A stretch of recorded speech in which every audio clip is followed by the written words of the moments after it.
Okay. Uh, the subject of today basically is, could COVID-19 be the gateway of golden opportunities of our time? I am one of the speakers, Abed Baidas, the group chairman and CEO of Identity Branding Forum, and will co-join me in this conversation, Kyriakos, Kofinas, CEO of ActionCoach. And just a quick review in terms of who we are. Identity Branding Forum, we started in 2007. We built sustainable, disruptive brands worldwide. And we developed our own science that sets us apart from the rest of the world, or the kind of, I would say some would call it the competition. To make it the presentation short, please visit our website at www.identitybrandingforum.net to learn more about what we do and the things that we can actually help you to transform to. Now, we have no secret. Everybody is talking about the coronavirus. We got to the point where we are unclear on the present, uncertain of the future, where everything right now is being transformed. The current market is being transformed as a demand, and the way the demand is changing, where the current business is being transformed the way it runs. The future of human development is also being transformed, especially with the mode that everything is going out of home. Also, this will affect the transformation of business leaderships. How do they need to start thinking? How do they want to start being perceived of the future opportunities that is taking place? Now, think of it, we're at the edge of chaos. All of a sudden, you are in the middle of the desert, you're in the middle of a civilization, and all roads are clear, signs are clear. Everything, you know, the directions to go, the way of transportation to take, and all of a sudden a hurricane, a tsunami, something came on board, took it all away, destroyed it. You no longer have signs. This is the point of time what we reached today with the coronavirus and what took place all over the world. All signs, the GPS, the smart GPS that we were having is no longer effective. It's gone. We're in the middle of nowhere, has no idea, no clue of what's to happen next. Scary. Maybe not. And this is what we're going to be talking about today. Now, markets are currently controlled by daily turn of events. Markets cries, people's cries, everybody's advice. We hear too many confusing signals from around us, from around the world, to the point that we have no idea what's going to happen next, what is going to be a compromise next. This is what it is affecting us, our decisions today. Why this is happening? This is actually where I see everybody. We have a chaos and a hysteria, where no one is able to predict what is going to hit them next. Imagine the feeling that everybody is having. I might have missed a few impressions, but this is a presentation that what's out there. Why? Because the manuals, the operating manuals are no longer valid. GPS signals are confused. Signals from leaderships from around the world, the challenges are being totally overwhelming, and no direction, no clear direction of what is going to happen next. Stop for a minute and look at those different images, those different impressions. Which one really represents you?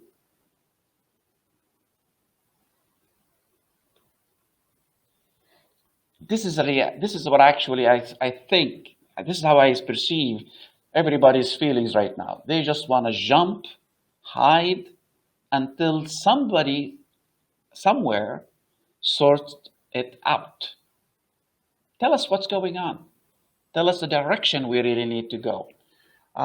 Nobody's able to. Nobody is really telling us exactly what our new strategies, what our new mindset should be, what is our new habits, our new behaviors, future behaviors. Nobody is able to tell us anything. We left to the storm and to whatever wild animals that comes on our ways to scare us away, to scare us off, or to scare us into a direction where perhaps we don't want to go to. This is how bad the situation is. Everything is so dramatizing and yet misleading and yet confusing and yet no clue of what to do. People are now taking charge. They have the remote control of the market future. Can you imagine how far it is? We never thought of that the time would come and people at home sitting, holding a remote control, what business to keep open, what business to close. This is what's happening. And most businesses are looking at everything except the remote control in the hands of people at home. We are waiting for somebody at bank level, at economist level, at the leadership level to tell us where is the market, what they should be doing about the market. While the market actually is closer to their fingertips than they actually think. People are there under their nose, except now there is abundance of changes and choices available to them in the cloud, where opportunities are rising on a daily basis, where challenges are rising on a daily basis, and no clue of how to deal with those rising challenges on a daily basis. Now, car engine didn't kill the horses. Do you guys remember the old days? Most of us, I know I'm not. People used to travel around those carriages. You guys remember the carriages in the old days? Horses, a coachman, and passengers. So the coachman was really the guide to take you around and to places where you want to go. Then came the internal combustion engine, where we had the T-model vehicles and these old vehicles to be carried away. Now what we need, instead of the coachman, we have a driver. Now, this is a little bit of outdated vehicle. I don't think that's what you are driving today. It's a lot more updated. But next thing we're going to is a driverless vehicles.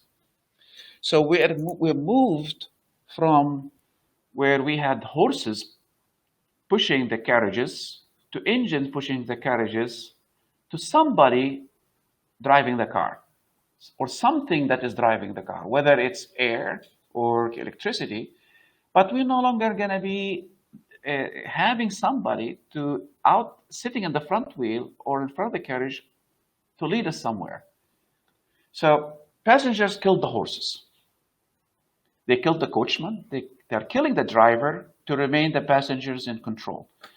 Now imagine this is what's happening. Think. Now you're the coachman and your consumers are the passengers. What is going to happen? What do you think is going to happen? Now you can make a choice. Either you're going to be the coachman that the passengers will do away with, or be the friend among the passengers that is going to help keep guiding them, taking them to places where they want to be. Now, COVID-19, actually what it did, it changed the market DNA. This is what I like to call it. We have genetic engineering. Things are being re-engineered, changed from the way we ever accustomed to it. That we are going to places where no one has gone before, and we will never be back to places to where everybody has been before. This is a reality. This is what's coming, and this is what is gonna happen, and it's happening. So it's a DNA transformation. Call it DNA re-engineering. What it did actually, it broke the chain that connects business to people. So the chaos that we are having today is we are no longer connected to the very same people that we are accustomed to. It killed the marketplace as we know it, but did not kill the market demand. Think carefully of the statements that I'm making here. It killed the marketplace as we know it, but it did not kill the demand, where we are heading with it. Before COVID-19, customers go to markets. After COVID-19, markets go to customers. Can you associate? Can you relate? What does that mean? We're going actually through transformation. People of today are no longer the people of yesterday. Customers of today are no longer the same customers of yesterday. We are in front of a new business order. We need to start changing the way we think.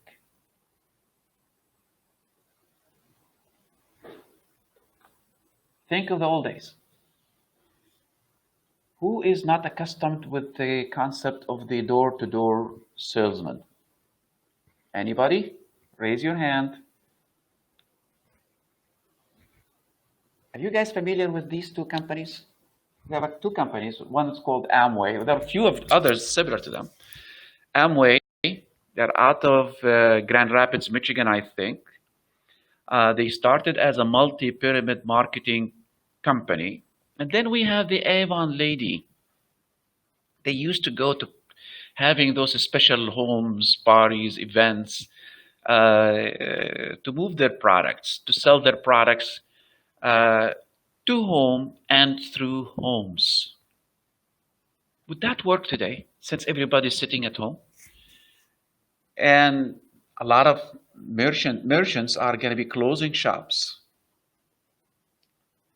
We need to think, instead of customers coming to us, now we need to think of innovative ways, creative ways to go to them. No matter what we do. No matter what we do. Whether we are food company, whether we are tourism company, cruise liners, or whatever, we need to reconnect to the consumer sitting at home in the comfort of their homes.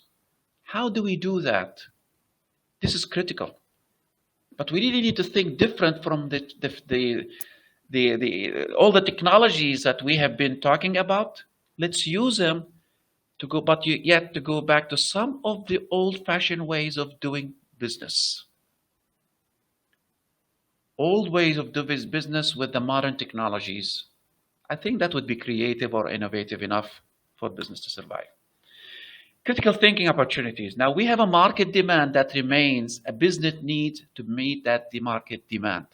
How do we align the two together? We need to start thinking strategically rather than tactically. Let's not get caught up with the products, the fixed assets that we have today. We really need to think, how do we really capitalize on what we have to move to the future? How do we really leverage what we have to move to the future? We need to take a step back, think, rethink, strategize to figure out where we're going to go next. Critical strategic thinking. Traditionally, businesses learn to build markets around their products and people to adapt. Now we're already experiencing the fact what we got accustomed to is disappearing. Shopping malls are no longer the preferred destination of consumers. They're shopping out of home right now. Coronavirus is telling us what we have learned is no longer applicable, not to say wrong. It's not valid anymore. Now, there is a mind shift that we are going through. For example, I don't want to buy your food because I need to eat. I want to buy your food because you are helping me live better and feel great about myself. This is what you need to focus on. How do you really make people feel? This is part of a relationship development. This is the part of traditional heritage, how to start thinking of what people like and dislike and the comfort of their homes, because we are moving into that direction with a limited access to the outside world. Coronavirus forcing us to move into those directions. Does anybody doesn't know what is this picture, Permister? What is this picture? Who is not familiar with the Tupperware parties? Anybody not familiar with Tupperware parties? It was fun time that people loved it, because now I'm having a party at home, but by the way, we're gonna have the opportunity to buy some stuff for our kitchen, for our homes, whatever. This is I'm not saying this is what you really need to do, but I'm giving you a hint of you really what you need to do is think about could be entertaining. Your employees are fun. Well, that's a complete culture change. You are no longer going to be the dull, boring store somewhere, because now you are going to be entertaining to enter people's homes or people's hearts. People like now they're moving from a fixated just to meet your demand. Now my remote control is going to be with the channel who's going to entertain me the most. What kind of a business are you? Doesn't matter to consumers. How entertaining of a business you are is what's going to matter to consumers. Remember, whoever got the remote control is in control of what they watch or they don't watch. And if your character players, your employees are not fun, remote control is going to click. Show you care. This is what really we really are looking for right now. They need emotions. They need compassion. They need to understand a lot more of what's relevant to them, to their life, to their future, to their career, in order to keep that remote control in their hand fixed on your channel. You need to collaborate more right now for the speed of moving forward, as the market right now is moving beyond your ability to cope. It's going fast. So as fast as it's going, the chance or the likelihood of chance of you losing it fast is there. It's not the time to stop and think and wait. It's a time to act, react, and move forward. Think of who could stand to benefit and help you. For example, other business and social service organization that would help me increase my accessibility to the marketplace and connect to as many people as possible, to restore consumers' confidence, stakeholders' confidence. Remember, consumers of today need somebody who can care, show that they care, but they are also entertaining and fun. You really need to think in that mindset. I'm not saying you need to move into the movie industry, but you really need to think as a business as how would you be entertaining business? How would you be a fun business to capture people's heart? Because the challenge right now is you need to get into their homes and stay in their homes. I'm not saying to move yourself and your family to live with them. I'm saying to live in their hearts. Everything that you do, you are a part of their life. It's time to rebrand and co-brand. Okay? It's time to rebrand because the way we branded ourselves before is different. We branded ourselves before most likely around our products, about the benefits of what we did and we delivered. But now things are changing. You need to co-brand in order to overcome with speed and cost, to extend value offering to your customers. Create initiatives that target customers and restore market confidence to become relevant to them. Create public demand that everybody wants to be with you. Everybody wants to listen to you. Everybody wants to bring you to their homes because you are entertaining, you fun, but most of all, you do care. This is the mindset of every business, no matter what you do. Whether you're in technology companies, cruise liners, real estate companies, you really need to show people that you do care. You need to focus. You need to isolate the problem from the business. I always thought when you isolate the problem from the business, it becomes clear for you to see the solution. You need to start thinking and rethinking. You need to create and recreate the opportunities. You need to collaborate to reduce cost, to create the necessary resources to make it happen. And you need to rebrand and co-brand. It's a constant phase right now because waiting for something to happen is a disaster. Because that something to happen may never come, and it may come when it's too late for your business.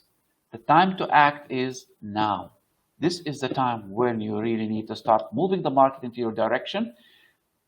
So when the consumers at home hold that remote control, you are their favorite channel. This global crisis, combined with other factors, which I call major disruptors, is reshaping our world as we know it. A different world is in the making. We are facing a new reality being formed. And it is the right time to get ready for it or be a part of shaping it to lead the change. This is your opportunity. This is your time. This is your chance. It's a chance in a lifetime. Nobody could ever have it, or you would never have it again. It's our chance to be better prepared to build a thriving humanity, stronger society, and a sustainable business now. Change is here. We are already witnessing. Education is moving from brick to click. We are already witnessing education moving back to the old days where learning was at home. Most of us hasn't lived that experience, that era, but it was. And now we are back to it again, almost 100 years later. Buying and delivery is now home controlled. Remember, the remote control is in the consumer at home. Working from home is changing office need and demand. Real estate. Government is now online. Money is moving from paper to digital. And I could go on and on and on with the things that's been changing that is going to change the way we live, behave, act, and do business. This is your decision. What is it going to be? What are you going to focus on? What are you going to do about it now to get transformed? What it means to business and leadership. With this, I would like to invite my colleague, Mr. Kyriakos Kofinas, to tell us what this means to business and leadership. Thank you. Mm-hmm. Thank you, Abed. Welcome. Thank you, Abed. It has been really very, very interesting what we are listening from you the last half an hour. I think all these big changes you just described so well and have already started. I dare to say they have started even before the crisis. I mean, there was a lot of discussion. I mean, where are we going now as human beings? Where are we going with our businesses all over the world? So there was a discussion about business transformation, about life transformation as well, but there were not really major steps done in this direction, with exception, of course, here and there. So we all, being now in the crisis, not after the crisis, being the crisis, we also feel that all these changes basically have started before the crisis, but now during the crisis they're really accelerating at an amazing speed. So really the life and the business will be far more different after the crisis. And what I can say, especially for business, is that we are living now in the days that we are going through a reprogramming. We are building new habits, we are building new ways of working remotely, virtually, digitally. And as we all know, when this happens as the only way, and this is also somehow compulsory, this is a kind of programming, what we call it. So it's not something that it comes and goes. It's something that it comes and stays for forever at some extent, unless after the crisis there is a reverse programming process, so we go back to the old way of doing business. So the new way of business we see right now, the virtual, the digital, the remote, whatever we call it, is here to stay, and this is also very, very important to be realized, and trying to understand, and of course building on the new way of doing business. I will try to be practical actually, and I will try to cover actually 4 areas. I will try to cover the business, the future trends, which is related to the business, the business needs, how they are going to be changing because of this crisis and the day after. And I will close also with a quick reference on leadership styles. So starting with the business, what we see right now, and already a lot actually in the Middle East, is there is a big discussion, and there's a lot of work which is done in changing the business model of different companies. So there are companies who have decided very, very fast to change their business model from one service to another service. For example, we've seen big retail or hotels leasing some people to logistics company. We've seen the gyms leasing out the treadmills to the customers. We've seen big conglomerates actually who used to work here, having big regional offices, now decentralizing already some of the resources, because if they can work virtually, they can also work with resources from their local operations in different countries. So I think there will be a big change happening in the business model for a lot of companies. And these changes, we are already seeing them happening as of now. So this is not only the day after, it is already today actually. Of course, the crisis is also creating a lot of new, is giving a lot of signs for evolving industries. So we have the so-called at-home industry regarding eating, entertainment, communication, education, e-commerce, telemedicine as well. There will be a lot of changes definitely in the supply chain and the logistics. We are moving from the just in time to just in case. We see a lot of changes in the education, as already covered by Dr. Abed. We see, of course, changes in the technology and in many other segments. If I would like to summarize the future trends for the business, we see actually 4 trends right now. One is the digitalization trend, which is naturally coming out of the new way of working right now, and of course is further accelerated and further developed, and it's going to be far more advanced than it is today. The second trend we see is what we call the cycle takes from the linear. So we see a lot of businesses that they will review the linear way of working, and especially in the supply chain.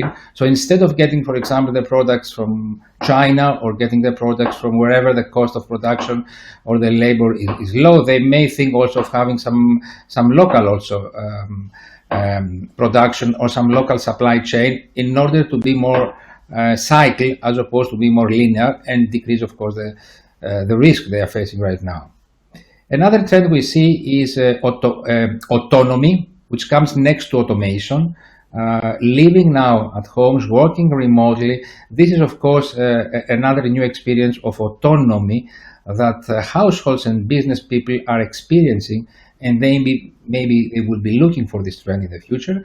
And last but not least, we see also the trend of sanitization and the whole health aspect, actually, not only of living, but also of doing business. So these are really new trends that we see that they will be reflected in new business model or in differentiating the existing business model. What is also important to say is that we expect also the current businesses, and I would describe them actually in terms of needs, let's say the current pyramid of needs, the famous Maslow pyramid of needs, also to be reviewed and changed the day after. And starting from the first level, which is safety, I already said safety will have a completely different dimension because it's a very important now dimension in doing business in terms of hygiene protocols, in terms of policies, and in terms of actually how important is becoming not only in the health business, but also in any type of business right now. Then the second level of hierarchy of Maslow is resources. So basically businesses, we will also review what kind of resources will be needed the day after in terms what level of cash, what level of how many people are needed actually the day after. So there will be an impact actually on the resources. First of all, on the resources needed in order to come out of the crisis, and then the resources needed the day after the crisis. Then the next level of in the Maslow pyramid is information. Information will have now a completely new dimension, because we've seen now how we basically were caught by surprise by not being well informed also in getting prepared well actually for the crisis in the way it happened. So securing, managing, and actually leveraging the information will be something completely new in the day after. Then we have teams. As we said, teams is going to be highly impacted. So we expect teams actually to work in a different way, to have a different format, different structure. And of course, it will impact also how big the teams will be the day after the experience we're living right now working virtually. But that's important, as we know, level of the pyramid of Maslow. Then we have, of course, innovation and technology, which is, I would say, the big agent of change, actually the big area of changes we're experiencing right now in the pyramid. And the last one at the top is always the so-called purpose of a business. So we are basically right now going through an exercise of repurposing our businesses. A lot of businesses now, they might be in a survival mode. A lot of other businesses also, they might be in a way to change in order to strive and to grow out of this crisis. So redefining the purpose is really always very, very critical in this Maslow pyramid of needs, which also reflects what we expect to see differently in the businesses in the next day. Now, to close, I would like to say a few words about leadership, because there's always a big discussion what is the best leadership style actually to cope with crisis. And I would say that like with virus, where we need to have a combination of treatments, and at least until we have the vaccine actually, in order to be able to cure actually, the Covid-19, they use right now a combination of different treatments. The same thing applies also to leadership during crisis. So there's not one only style of leadership, but there are some styles of leadership which are really are working very well, and they can really help a lot the people actually going through the crisis and getting prepared for the day after. I would start with what we call the adaptable leadership. What is adaptable leadership is basically two things. Is first of all a very good understanding of for the leader of himself and of the business situation, a good level, as we call, of awareness of what is happening out there. This is very important, of course, not only for the crisis, but also in anticipating what will happen in the world.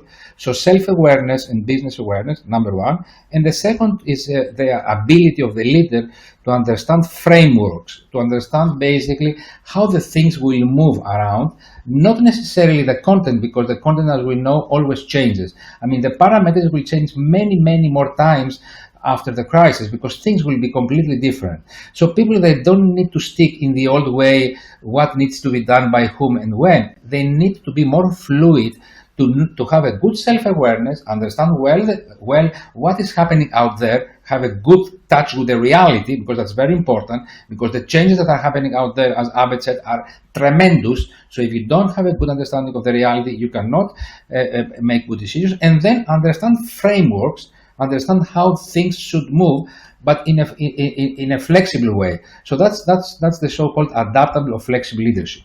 Now, another type of leadership, of course, which is important, which works quite well, is the so-called servant leadership, which means taking care of our people. We all know that during transformation times or during crisis times, we need to take care more of our people, and we see actually this type of leadership is working very well.